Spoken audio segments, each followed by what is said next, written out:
Let me ask you something, and I think I already know the answer. Have you ever worked for someone that you didn't quite connect with? Or have you ever worked for someone that maybe you didn't feel like they had your best interest in mind? When you show up to work and you don't feel a strong connection to your boss, do you bring the best version of yourself to the person who doesn't bring the best version of themselves to you? If you think about it, it's kind of an irrational thought. The idea here is that you're not working as hard as you could be, and you're actually sacrificing your own income because you don't fully trust the person that you're reporting to. Kind of weird when you say that out loud, right? On the other side, don't we deserve to have the best leaders represent us at all times? You know, I've been in sales training, sales leadership training for over 20 years. And I remember the best boss that I ever had, and I remember the worst boss that I ever had. Now I can tell you from firsthand experience that the best people to work for have two things in common. Number one, they care about what you have to say,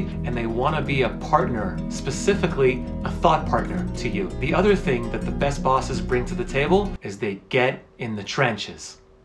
My name is Lavi. For the last 20 years, I've gone from sales to sales training to leadership training. I love what I do. There is no one way to do sales, but there is a right way to do sales. People don't necessarily buy your product, but rather buy the advice that you have to offer. I want to share my knowledge specifically around leadership training. I appreciate you tuning in. Subscribe and like.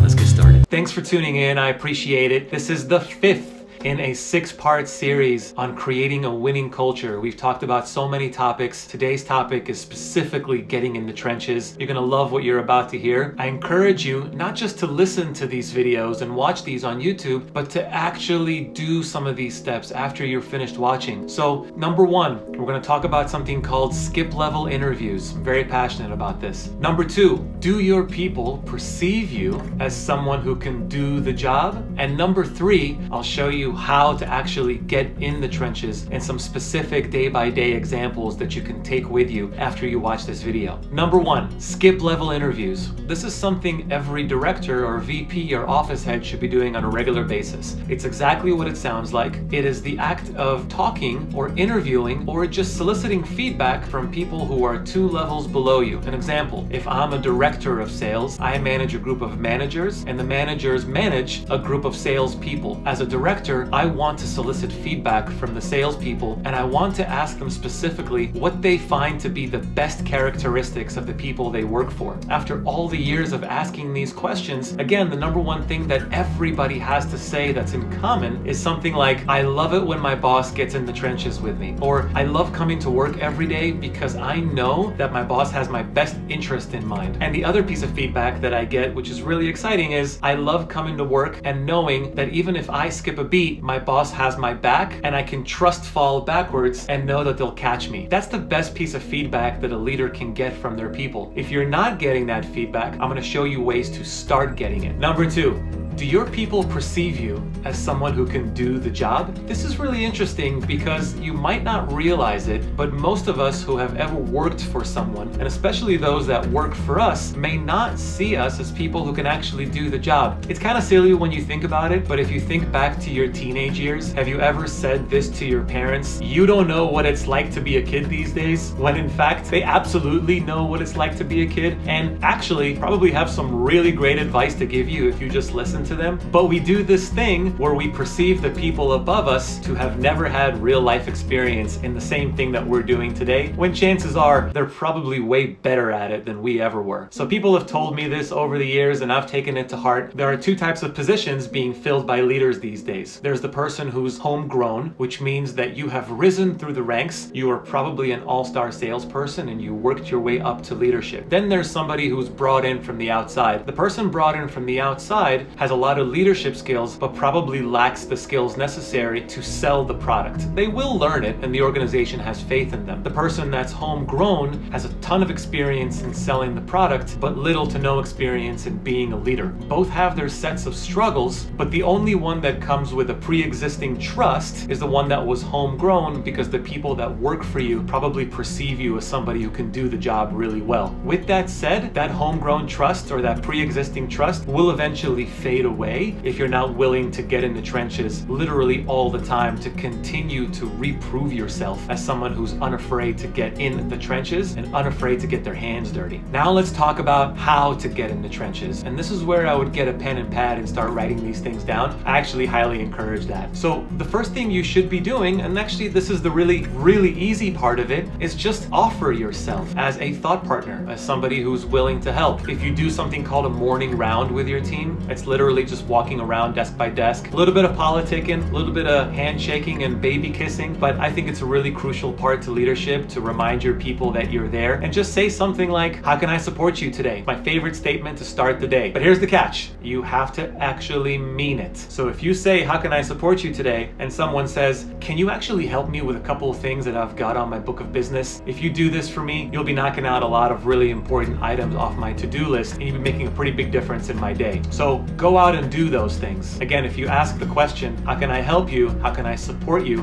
Be willing and ready to knock out some tasks off of your people's to-do list. So just make sure you're holding your end of the bargain. Next, get desk side. This is one of the easiest and the most important and kind of the coolest ways to show that you're a fearless leader. That's what we want in our leaders, isn't it? We want them to be fearless. Nobody wants to work for the guy who just hangs out in some conference room all day. I don't want to work for that person. You don't want to work for that person. That is a sign of being unwilling to get in the trenches. I want to be the leader that gets desk side with my people, and I want to show them that I'm willing to pick up the phone. I want to show them that I'm willing to vet leads with them, work a pipeline with them, or anything that can help them move the needle in their day-to-day. This is hard work, but they will appreciate the fact that you're willing to do the hard work. There's a catch here, and I want to sidestep the conversation just for 2 seconds. If you're going to get desk side with your people, make sure you're following the playbook that your organization has laid out for you. Because if you decide to go really rogue and completely deviate from the office's or your organization's playbook, you're going to have the opposite effect of what you were hoping to achieve. Instead of being seen as somebody who's willing to do the hard work, your people will now see you as somebody who goes really rogue. It's okay to go rogue from time to time. In fact, I encourage my people to go rogue every once in a while, as long as it doesn't completely deviate from the corporate structure or the playbook that we have in place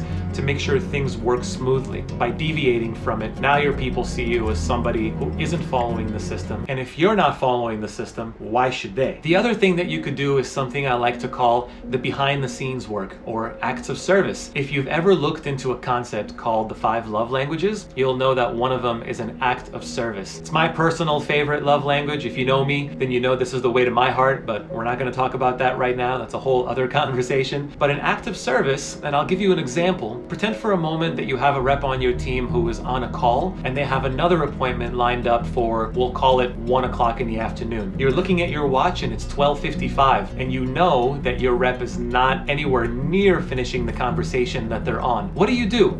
Well, the right kind of leader, the thought-provoking, get in the trenches, do the hard work sort of leader, will pick up the phone, call your rep's next appointment and say, hey, my name is Lavi and I wanted to give you a call today because I know you guys have an appointment in about 5 minutes, but my rep is running late because they're on an existing call with an existing client and I know that they're going to be a few minutes late. Would you like me to take the call for you, or would you like to wait a few more minutes for my rep to call you back? It's 100% your choice. By doing something like that, you have now earned the respect of your people as somebody who isn't afraid to get their hands dirty. The other thing you could do is maybe if your rep has stepped away from their desk or is gone somewhere or is on PTO or sick and their phone rings and you know that it's a client who may be potentially looking to do some business with you, what do? Do you let the phone ring or do you answer it and say, hi, my rep is on vacation today, but the last thing I want is for you to not get the experience that we promised you. There's a catch here though. When you do these acts of service for your people, you can't ask for anything in return. You can't say, hey, I did this for you, so I need you to work harder today. There's no scratch your back so you scratch mine return policy here. You do it because you're a good person, and you do it because you know it's going to help your people, and you do it because it's going to keep them happier in the workplace long term. Acts of service go a long way. This is you getting in the trenches. This is you getting your hands dirty for your people, and a lot of respect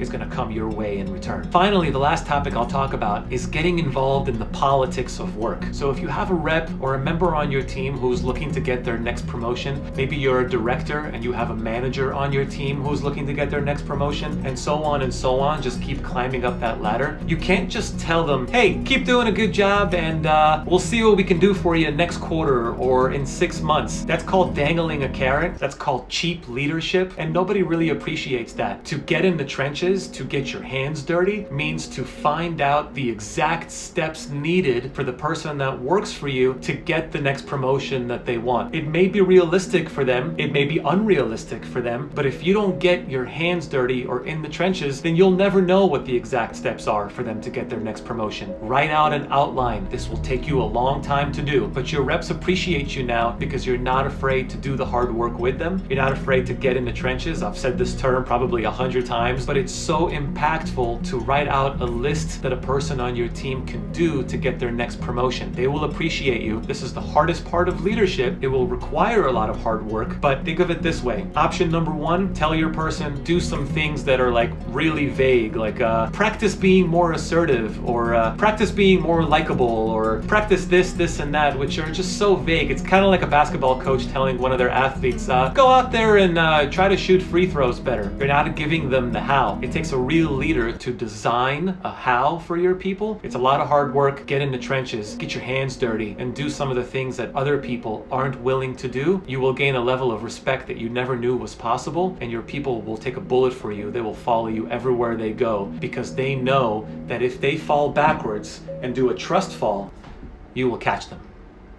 Hi there. If you like my content, subscribe. It's really, really easy. See that guy right there? This guy?